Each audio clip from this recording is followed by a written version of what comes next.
ब्रह्म से शिव बाबा पधारे, बोलते ध्वनियों।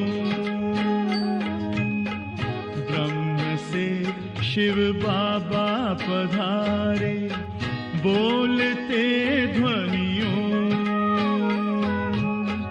ब्रह्म मुख से मधुर वाणी, बोलते ध्वनियों। ब्रह्म से शिव बाबा पधारे, ओम ओम।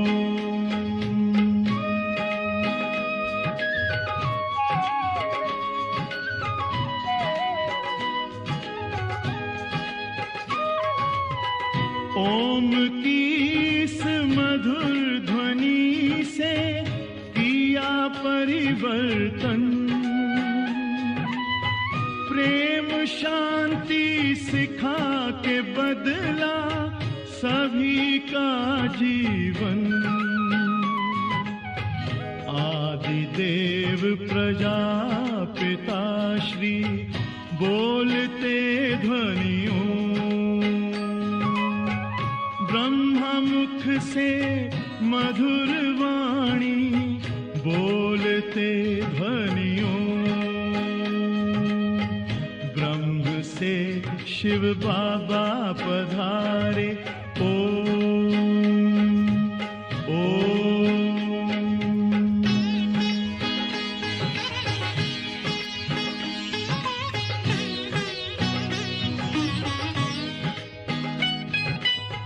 सोहनी सूरत मोहनी मूरत, ज्ञान के मोती।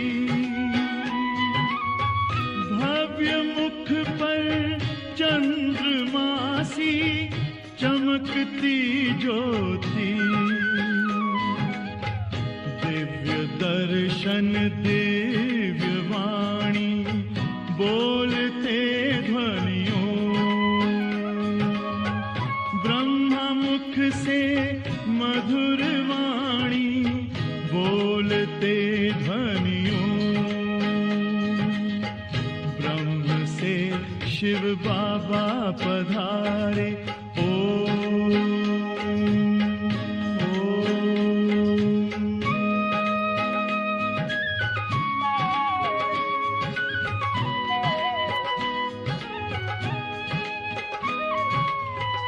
विश्व में थी पाप की जब घटा छाई, तब विभूति आप जैसी धरती पे आई। एक तार में बंध के सारे, बोलते ध्वनियों। ब्रह्मा मुख से मधुर वाणी, बोलते ध्वनियों। ब्रह्म से शिव बाबा पधारे, बोलते ध्वनियों। ब्रह्मा मुख से मधुर वाणी, बोलते ध्वनियों। ब्रह्म से शिव बाबा पधारे, ओम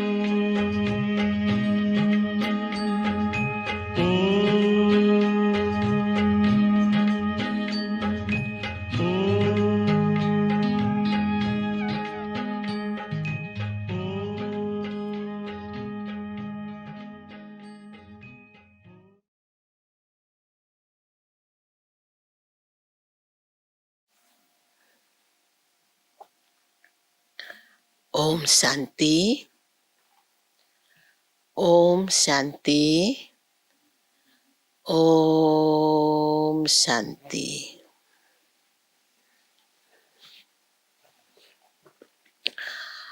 प्राण प्यारे बाबाको आज वाणी छ 28/5/2020। बाबाले भन्नुभएको छ, मीठे बच्चे देही अभिमानी बन बाप को याद करो तो याद का बल जमा होगा। याद के बल से तुम सारे विश्व का राज्य ले सकते हो। बाबालाई याद गरेर हामी विश्वको राज्य प्राप्त गर्न सक्छौं।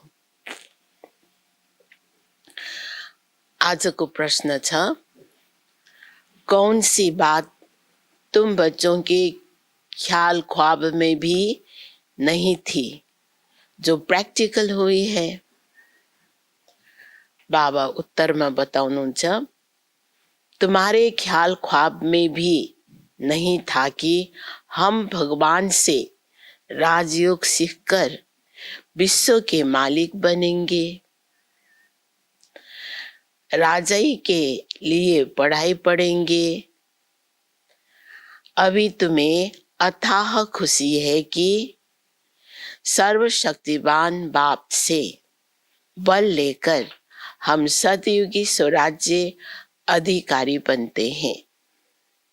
वास्तवमा हैन, अब हामीले यसरी भगवान प्राप्त गर्छौं, भगवानसँग पढाइ पढ्छौं, भगवानसँग राजयोग सिकेर हामी राजाई प्राप्त गर्छौं, विश्वको मालिक बन्छौं, स्वर्गको मालिक बन्छौं भन्ने हाम्रो सोच संकल्प स्वप्नमा पनि हामीले कहिल्यै सोचेको थिएन।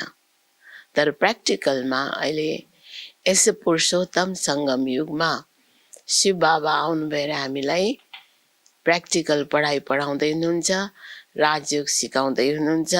त राजयोगबाट हामी भविष्य राजाई प्राप्त गर्ने लक्ष्य लिएका छौं है।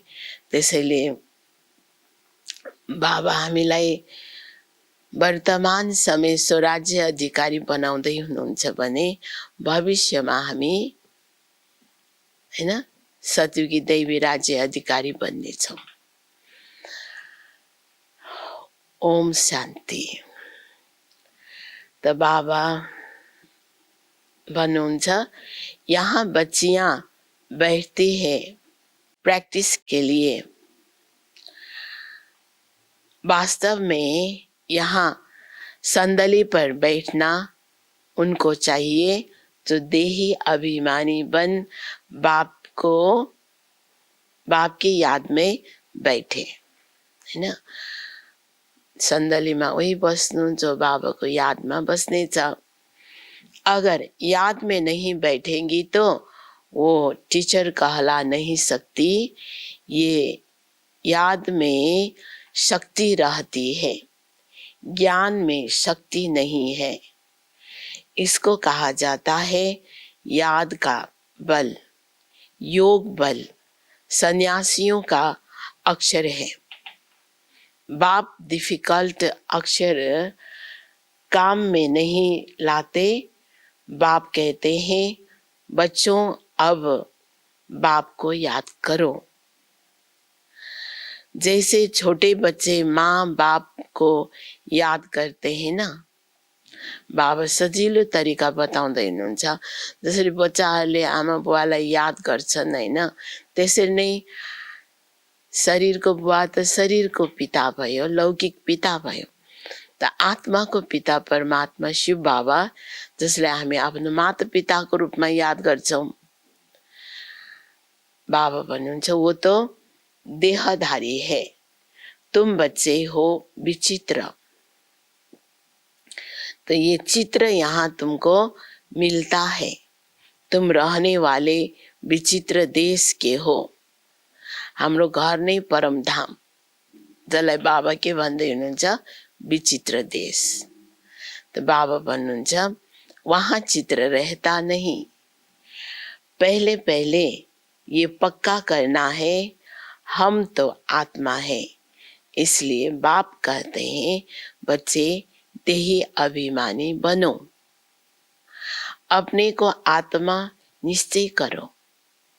बाबाको भनाइ यही नै छ कि तिमीहरू शरीर नै होइन, तिमी एक चेतन शक्ति आत्मा हो।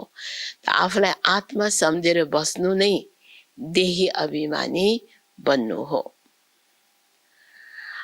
तुम निर्वाण देश से आए हो, वो तुम सभी आत्माओं का घर है। रियालिटीमा हामी सबै आत्माहरू परमधामबाट आएका हौं। त परमधाम नै हामी सबैको घर हो। बाबा भन्नुहुन्छ, यहाँ पाठ बजाने आते हो, पहले पहले कौन आते हैं? ये भी तुम्हारी बुद्धि में है। दुनिया में कोई नहीं जिसको ये ज्ञान हो। अब बाप कहते हैं, शास्त्र आदि जो कुछ पढ़ते हो उन सब को भूल जाओ। कृष्ण की महिमा, फलाने की महिमा कितनी करते हैं, गांधी की कितनी महिमा करते हैं। जैसे कि वो राम राज्य स्थापन करते गए, परंतु शिव भगवान वाच आदि सनातन राजा रानी के राज्य का जो कायदा था, बाप ने राजयोग सिखाकर राजा रानी बनाया। उस ईश्वरीय रस्म रिवाज को भी तोड़ डाला, हैन। बाबा ने आउनु भएर जो राज्य पद, राजा रानी को पद दिलाउनु भयो। बोला, राजाई नहीं चाहिए, हमको प्रजा का प्रजा पर राज्य चाहिए। बाबा भन्नुहुन्छ, अब उसकी क्या हालत हुई? दुख ही दुख, लड़ते झगड़ते रहते हैं। अनेक मतें हो गई है। अब अनेक मत भएपछि त झगडा भइराख्छ। अभी तुम बच्चे श्रीमत पर राज्य लेते हो। इतनी तुम्हारी में ताकत रहती है जो वहां लश्कर आदि होता नहीं, डर की कोई बात नहीं। इन लक्ष्मी नारायण का राज्य था, अद्वैत राज्य था, दो थे ही नहीं जो ताली बजे, हैन। सतयुगमा त कुनै दुईटा धर्म पनि हुँदैन, दुईटा राज्य पनि हुँदैन जो आपसमा ताली बजोस्। उसको कहा जाता है अद्वैत राज्य। तुम बच्चों को बाप देवता बनाते हैं, फिर द्वैत से दैत्य बन जाते हैं रावण द्वारा, हैन। जब अनेकतामा आउँछ त फेरि आपसमा लडाई झगडा हुन्छ। त यो कसको काम हो त? रावणको काम छ। किनकि रावणको अर्थ नै हो रुवाउने वाला। बाबा भन्नुहुन्छ, अभी तुम बच्चे जानते हो, हम भारत खंडवासी सारे विश्व के मालिक थे।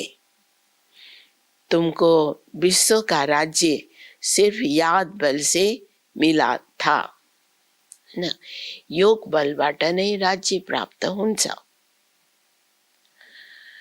बाबा भन्नुहुन्छ, अब फिर मिल रहा है, कल्प कल्प मिलता है। सिर्फ याद के बल से, पढ़ाई से भी बल है। जैसे बैरिस्टर बनते हैं तो बल है ना, वो है पाई पैसे का बल।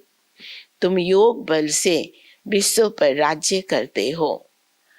सर्वशक्तिवान बाप से बल मिलता है। जब हामी ज्ञानमा आएपछि स्वयं पिता परमात्मा जो सर्वशक्तिवान बाबा हुनुहुन्छ, उहाँबाट हामीलाई के मिल्छ त? ज्ञान बल मिल्छ। शक्ति, सर्वशक्ति बाबाले हामीलाई दिलाउनुहुन्छ। तुम कहते हो बाबा हम कल्प कल्प आपसे सतयुग का स्वराज्य लेते हैं, फिर गंवाते हैं, फिर लेते हैं। गुमाउने लिने गुमाउने ये चली राख्छ है। तुमको पूरा ज्ञान मिला है हैन। सतयुग त्रेतायुगमा हामी पाउँछौँ, फेरि द्वापर कलियुगमा हामी गुमाउँछौँ आफ्नो राज्य। त बाबा भन्नुहुन्छ इन लक्ष्मी नारायण को भी ज्ञान नहीं होगा कि हमारे राजाई कैसे ली। यहाँ तुम पढ़ते हो फिर जाकर राजाई करते हो। कोई अच्छे धनवान के घर में जन्म लेते हैं तो कहा जाता है ना, इसने आगे जन्म में अच्छा कर्म किया है, दान पुण्य किया है, जैसे कर्म ऐसा जन्म मिलता है। अभी तो यह ही रावण राज्य, यहाँ जो भी कर्म करते हैं वो विकर्म होता है। अब अहिले त कलियुग छ, रावणको राज्य छ, त यसमा जे पनि कर्म गर्छ, काम क्रोध लोभ मोह अहंकार बस नै कर्म गर्छ, जसलाई नै विकर्म भनिन्छ। त बाबा हामीलाई यही विकर्मबाट मुक्त गर्नको लागि, गराउनको लागि आउनु भएको छ। सीढ़ी उतरनी ही है। सबसे बड़े ऊंच से ऊंच देवी देवता धर्म वाले को भी सीढ़ी उतरनी है। सतो रजो तमो में आना है। हर एक चीज नई से फिर पुरानी होती है। तो अभी तुम बच्चों को अथाह खुशी होनी चाहिए। तो बाबा पाएपछि हैन, बाबाले हामीलाई उतार्दै हुनुहुन्छ त कति खुसी लाग्छ। तुम्हारे ख्याल ख्वाब संकल्प स्वप्न में भी नहीं था कि हम विश्व के मालिक बनते हैं। भारत खंडवासी जानते हैं कि इन लक्ष्मी नारायण का सारे विश्व पर राज्य था। पूज्य थे सो फिर पुजारी बने हैं। गाया भी जाता है आपे ही पूज्य आपे ही पुजारी। अब तुम्हारी बुद्धि में ये होना चाहिए, ये नाटक तो बड़ा वंडरफुल है। कैसे हम 84 जन्म लेते हैं उनको कोई नहीं जानते। त बाबाले यस सृष्टि चक्रमा हामी कसरी 84 जन्ममा आउँछौं त्यो हिसाब सहित बताउनु भएको छ हैन। सतयुगमा 8 जन्म, त्रेतायुगमा 12 जन्म, द्वापर युगमा 21 जन्म, कलियुगमा 42 जन्म, संगम युगमा 1 जन्म। जम्मा हाम्रो कति भयो? 84 जन्म। शास्त्र में 84 लाख जन्म लगा देते हैं। बाप कहते हैं ये सब भक्ति मार्ग के गपोड़े हैं। रावण राज्य है ना, राम राज्य और रावण राज्य कैसे होता है ये तुम बच्चों के सिवाय और कोई की बुद्धि में नहीं है। रावण को हर वर्ष जलाते हैं तो दुश्मन है ना। 5 विकार मनुष्य के दुश्मन है। रावण है कौन? क्यों जलाते हैं? कोई भी नहीं जानते। जो अपने को संगम युगी समझते हैं उनकी स्मृति में रहता है कि अभी हम पुरुषोत्तम बन रहे हैं। पुरुषोत्तम बनेको पुरुषमा उत्तम हामी बन्दै छौं। भगवान हमको राजयोग सिखलाकर नर से नारायण, भ्रष्टाचारी से श्रेष्ठाचारी बनाते हैं। तुम बच्चे जानते हो हमको ऊंच से ऊंच निराकार भगवान पढ़ाते हैं। कितनी अथाह खुशी होनी चाहिए। बाबालाई प्राप्त गरेपछि हामीलाई यति धेरै खुसी छ, जो पाउनु थियो त्यो पाइयो। स्कूल में स्टूडेंट की बुद्धि में रहता है ना, हम स्टूडेंट है, वो तो है कॉमन टीचर पढ़ाने वाला। यहाँ तो तुमको भगवान पढ़ाते हैं। जब पढ़ाई से इतना ऊंच पद मिलता है तो कितना अच्छा पढ़ना चाहिए। है बहुत इजी, सिर्फ सवेरे आधा पौना घंटा पढ़ना है। सारा दिन धंधे आदि में याद भूल जाती है, इसलिए यहाँ सवेरे आकर याद में बैठते हैं। हैन, बाबाको पढाइ पौना आधा घन्टा पढे पुग्छ। बाँकी त दिनभरि आफ्नो कार्यमा बिजी रहनु र साथै बाबाको पनि याद गर्नु। तर कार्यमा बिजी रहेपछि बाबालाई बिर्सिहाल्छ। त्यसैले बाबाले पनि नियम बनाउनु भयो कि बिहान बिहान आधा पौना घन्टा आउनु भएर यो स्कुलमा पढ्ने। कहा जाता है बाबा को बहुत प्रेम से याद करो। बाबा आप हमको पढ़ाने आए हैं, अभी हमको पता पड़ा है कि आप 5000 वर्ष बाद आकर पढ़ाते हैं।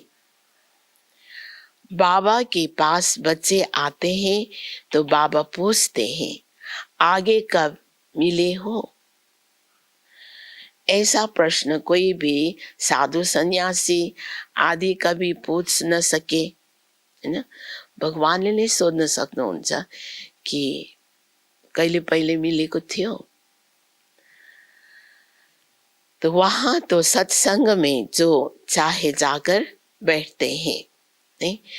तो शिव बाबा विश्व कल्याण अर्थ हर 5000 वर्षको एक पटक आउनुहुन्छ भने हर 5000 वर्षमा एक पटक हामी बाबासँग सधैँ मिल्छौं।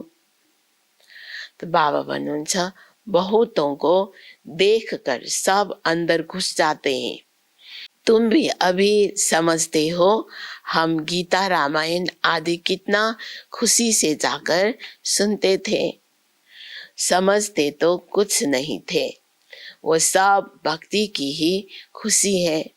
बहुत खुशी में नाचते रहते हैं, परंतु फिर नीचे उतरते आते हो। किस्म किस्म के हठ योग आदि करते हैं, तंदुरुस्ती के लिए ही सब करते हैं। तो बाप समझाते हैं ये सब है भक्ति मार्ग की रस्म रिवाज। रचता और रचना को कोई भी नहीं जानते, तो बाकी रहा ही क्या।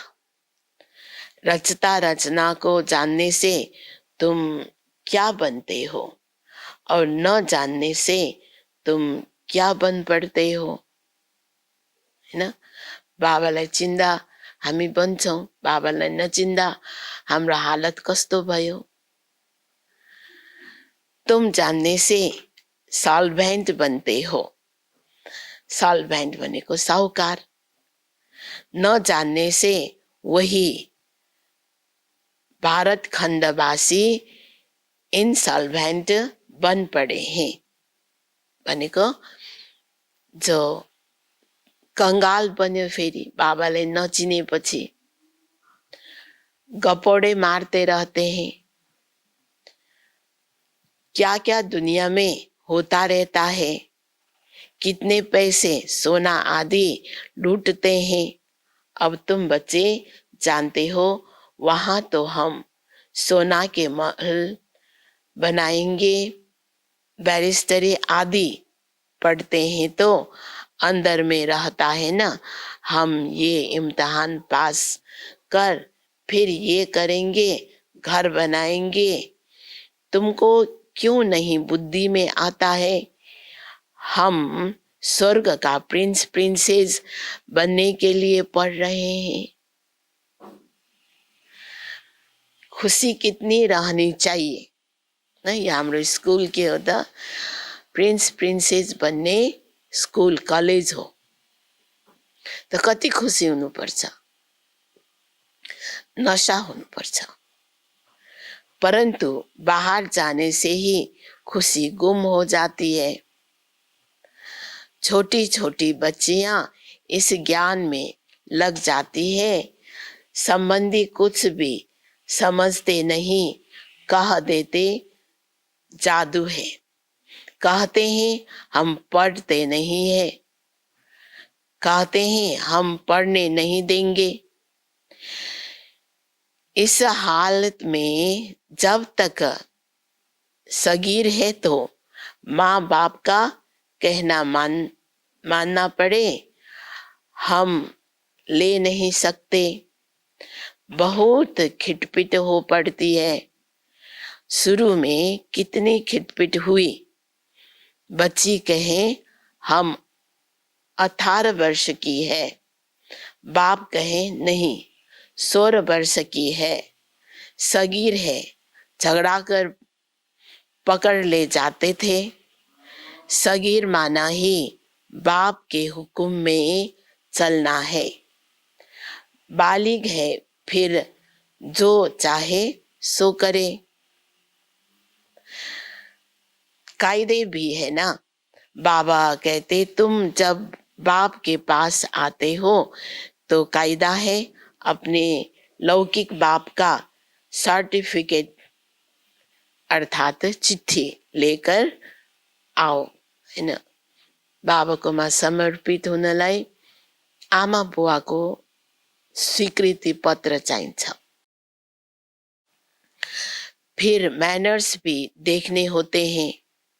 मैनर्स ठीक नहीं है तो वापस जाना पड़ेगा हैन। अब चाल चलन पनि कस्तो छ त्यो पनि हेरिन्छ। यदि चाल चलन ठीक भएन भने घर फर्किनु पर्छ। खेल में भी ऐसा होता है। ठीक नहीं खेलते तो उनको कहेंगे बाहर जाओ, आबरू इज्जत गंवाते हो। अभी तुम बच्चे जानते हो हम युद्ध के मैदान में है। कल्प कल्प बाप आकर हमको माया पर जीत पहनाते हैं। मूल बात है ही पावन बनने का। पतित बने हैं विकार से। बाप कहते हैं का महाशत्रु है। मुख्य गीता को सार नहीं छ काम महाशत्रु। ये आदि मध्य अंत दुख देने वाला है। जो ब्राह्मण बनेंगे वही फिर देवी देवता धर्म में आएंगे। ब्राह्मणों में भी नंबरवार होते हैं हैन। भगवानले भन्नुभएको हो नि यता कि काम महाशत्रु जसले आदि मध्य अंत दुख दिन्छ। जब आदि मध्य अंत दुख दिन्छ भने लिने नै किन। तो बाबा भन्नुहुन्छ ब्राह्मणों में भी नंबरवार होते हैं। क्षमा पर परवाने आते हैं, कोई तो जल मरते हैं। शिव बाबा समा हुनुहुन्छ, हामी शिव बाबामा फिदा हुने परवाना हौ। कोही परवाना यस्तो हुन्छ कि जो घुमफिर गरेर फर्किन्छ। कोई फेरी पहनकर चले जाते हैं। यहाँ भी आए हैं, कोई तो एकदम फिदा होते हैं, कोई सुनकर फिर चले जाते हैं। आगे तो ब्लड से भी लिख कर देते थे बाबा हम आपके हैं। फिर भी माया हरा लेती है। इतनी माया की युद्ध चलती है। इनको ही युद्ध स्थल कहा जाता है। ये भी तुम समझते हो। परमपिता परमात्मा ब्रह्मा द्वारा सभी वेदों शास्त्रों का सार समझाते हैं।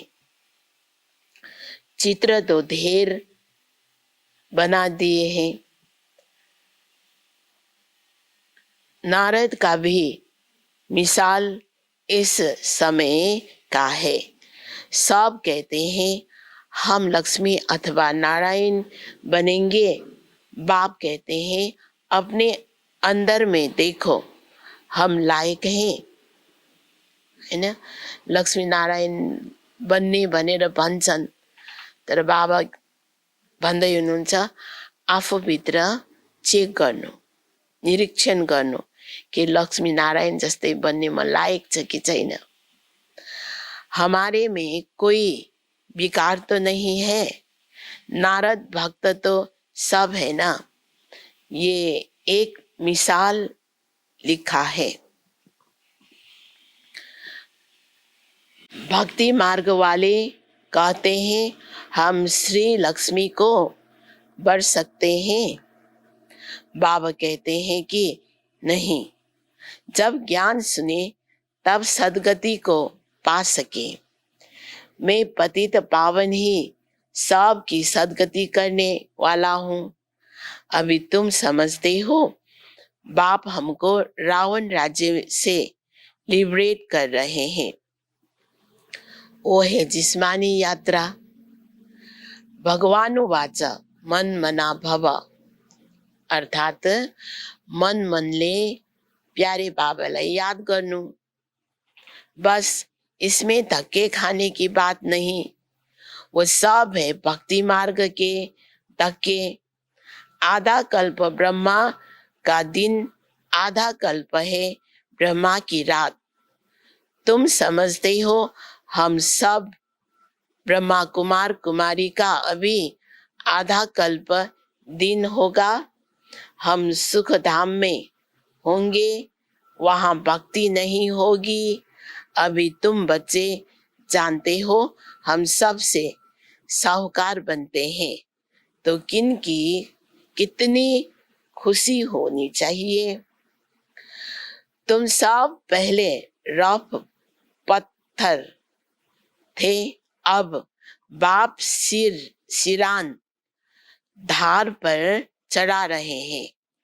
बाबा जौहरी भी है ना, ड्रामा अनुसार बाबा ने रथ भी अनुभवी लिया है, गायन भी है। गांव का छोरा, कृष्ण गांव का छोरा कैसे हो सकता है? वो तो सतयुग में था।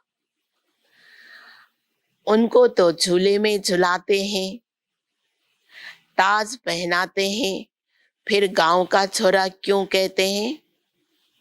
गांव के छोरे श्याम ठहरे, है ना। वास्तव में श्री कृष्ण जो सतयुगको महाराज कुमार हो, उहाँलाई नै झुलामा झुलाइन्छ, भक्तिमा पनि उहाँलाई झुलामा झुलाइन्छ। तो बाबा भन्नुहुन्छ वास्तवमा श्री कृष्णको आत्मा अन्तिममा गएर 84 जन्मको जन्ममा गाउँको छोरा बन्नेछ, जसलाई नै श्याम भनिन्छ। अभी सुंदर बनने आए हो। तो बाप ज्ञान का शिरान पर चढ़ाते हैं ना। ये सत का संग का कल्प कल्प कल्प में एक ही बार मिलता है, बाकी सब है झूठ संग। इसलिए बाप कहते हैं hear no evil, see no evil, talk no evil, do no evil, think no evil। अर्थात खराब कुरा नसुन, खराब कुरा नबोल, खराब कुरा नसोच, खराब कुरा नगर आदि। तो बाबा भन्नुहुन्छ ऐसी बातें मत सुनो जहाँ हमारी और तुम्हारी ग्लानी करते रहते हैं, है ना। आत्माको पनि ग्लानी गर्छ, परमात्माको पनि ग्लानी गर्छ भने यस्तो कुराहरू नसुन। किनकि आत्मा के हुन्छ?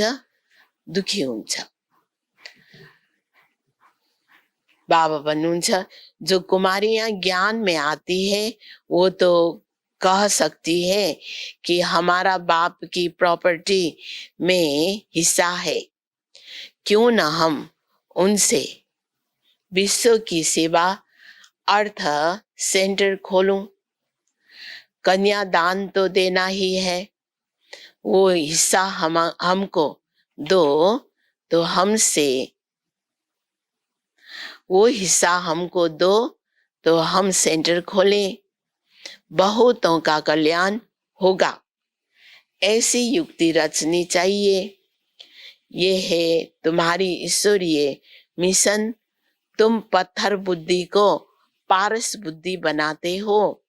जो हमारे धर्म के होंगे वो आएंगे। एक ही घर में देवी देवता धर्म का फूल निकल आएगा, बाकी नहीं आएंगे। मेहनत लगती है ना। बाबा सभी आत्माओं को पावन बनाकर सबको ले जाते हैं, इसलिए बाबा ने समझाया था। नहीं, बाबा ने सबैलाई लिएर जानुहुन्छ। संगम के चित्र पर ले जाओ। बाबा भन्नुहुन्छ इस तरफ है कलयुग, उस तरफ है सतयुग, र कलयुग र सतयुगको बीचको संगम युग। जुन संगम युगमा नै भगवान यस धरतीमा आउनु भएर जो कलयुगलाई समाप्त गरेर सतयुग स्थापनाको कार्य गरिराख्नु भएको छ। सतयुग में है देवताएं, कलयुग में है असुर। इसको कहा जाता है पुरुषोत्तम संगम युग। हामी पुरुष उत्तम बन्ने यो भगवान सँगको मिलनको समय, जसलाई नै पुरुषोत्तम संगम युग भनिन्छ। बाप ही पुरुषोत्तम बनाते हैं। जो पढ़ेंगे वो सतयुग में आएंगे, बाकी सब मुक्ति धाम में चले जाएंगे, फिर अपने अपने समय पर आएंगे। ये गोले का चित्र बड़ा अच्छा है। गोला मतलब सृष्टि चक्र को चित्रमा सतयुग, त्रेतायुग, द्वापर युग, कलयुग र संगम युग को सबै बयान गरिएको छ। त्यसबाट सम्झाउँदा धेरैले बुझ्दछ। बच्चों को सर्विस का शौक होना चाहिए। हम ऐसी ऐसी सर्विस कर गरीबों का उद्धार कर उनको स्वर्ग का मालिक बनाएंगे। अच्छा, मीठे मीठे सिकिलदे बच्चों प्रति माता पिता बाप दादा का याद प्यार और गुड मॉर्निंग। रूहानी बाप की रूहानी बच्चों को नमस्ते।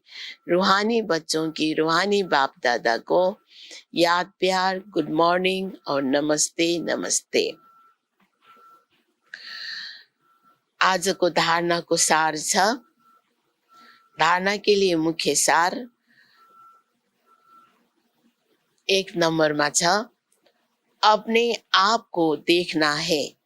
हम श्री लक्ष्मी श्री नारायण समान बन सकते हैं। अनि हामीले आफूलाई चेक गर्ने, ममा लक्ष्मी नारायणको जस्तो गुण आयो कि आएन, लक्ष्मी नारायणलाई बढ्न सकिन्छ कि सकिँदैन। हमारे में कोई विकार तो नहीं है। फेरी लगाने वाले परवाने हैं या फिदा होने वाले। म कुन चाहिँ पर्यो, परवाना फिदा होने वाला पर्यो कि यसरी आएर चक्कर मारेर जाने वाला, फेरी लगाउने वाला पर्यो। ऐसे मैनर्स तो नहीं है जो बाप की आबरू अथवा इज्जत जाए। 2 नंबरमा छ, अथाह खुशी में रहने के लिए सवेरे सवेरे प्रेम से बाप को याद करना है और पढ़ाई पढ़नी है। भगवान हमें पढ़ाकर पुरुषोत्तम बना रहे हैं। हम संगम युगी है, इस नशे में रहना है। नहीं, जो ब्राह्मण बनेको छ उसैलाई यो नशा रहन्छ, खुसी रहन्छ। कि जो पाना था सो पा लिया, हैन। तो आजको वरदान छ, रूहानी शक्ति को हर कर्म में यूज करने वाले, युक्ति युक्त जीवन मुक्त भाव। रूहानी शक्ति को हर कर्म में यूज करने वाले, युक्ति युक्त जीवन मुक्त भाव। विस्तृतमा छ, इस ब्राह्मण जीवन की विशेषता है ही रूहानियत। ब्राह्मण जीवन को विशेषता नै छ रूहानियत। रूहानियत तब झल्किन्छ जब हामी आत्मस्मृतिमा रहन्छौं, परमात्मा स्मृतिमा रहन्छौं।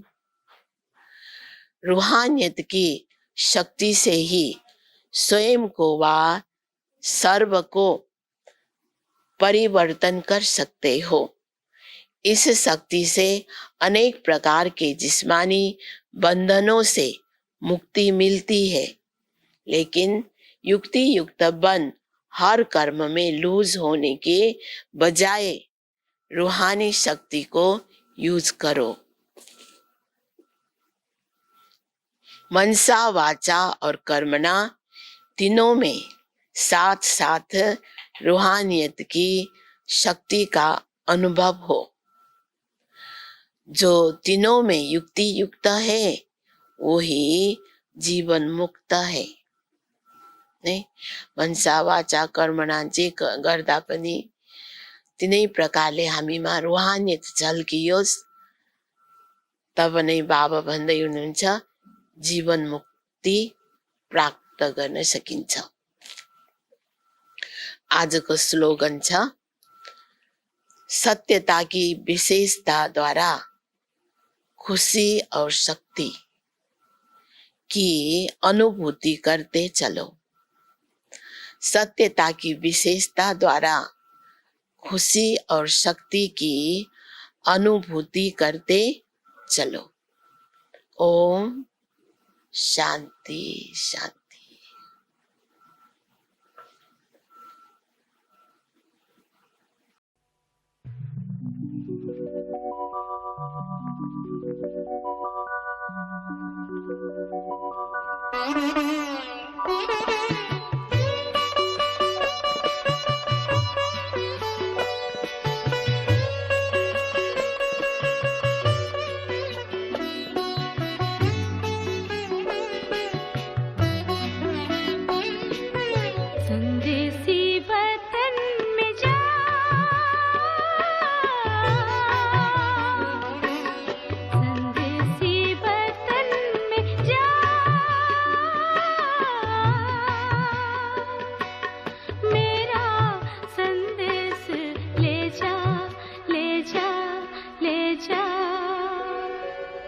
संदेसी बदन में जा,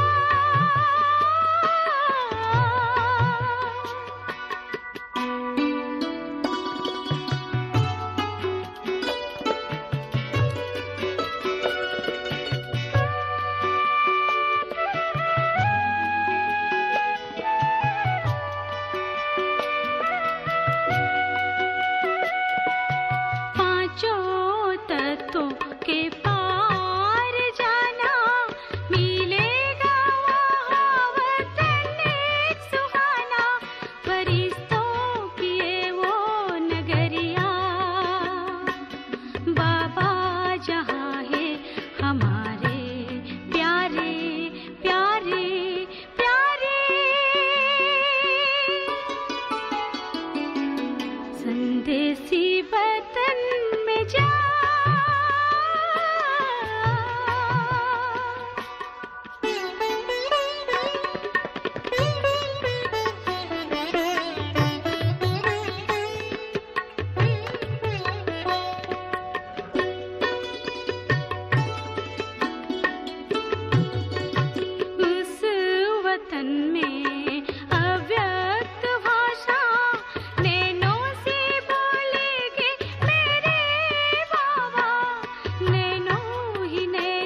संदेसी बतन